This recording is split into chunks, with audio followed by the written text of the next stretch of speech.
திருவள்ளூர் நாடாளுமன்ற தொகுதி காங்கிரஸ் வேட்பாளர் சசிகாந்த் செந்தில் வேட்புமனு தாக்கல் செய்து வருகிறார். இதுகுறித்த முழு விவரங்களை செய்தியாளர் பாலாஜி வழங்க கேட்கலாம். பாலாஜி, வணக்கம். இது குறித்த விவரங்கள். வணக்கம். தேர்தல் முன்னிட்டு திருவள்ளூர் நாடாளுமன்ற தனி தொகுதி திமுக கூட்டணி சார்பில் காங்கிரஸ் கட்சி வேட்பாளர் சசிகாந்த் செந்தில் தனியார் திருமண மண்டபத்தில் நடந்த ஆலோசனை கூட்டத்தில் கலந்து கொண்டு கட்சி நிர்வாகிகள், தொண்டர்கள் என சுமார் 1000க்கும் மேற்பட்டோர் சூழ பேரணியாக வந்து ஆட்சியர் அலுவலகம் வரை பேரணியாக வந்தனர்.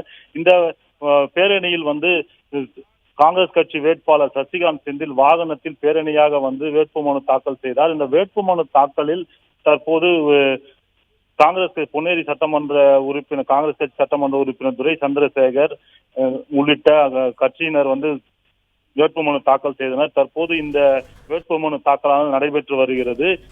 தேனி நாடாளுமன்ற தொகுதி திமுக வேட்பாளர் தங்கத்தமிழ்ச்செல்வன் மாவட்ட ஆட்சியர் அலுவலகத்தில் மாவட்ட தேர்தல் நடத்தும் அலுவலரிடம் வேட்புமனு தாக்கல் செய்து வருகிறார்.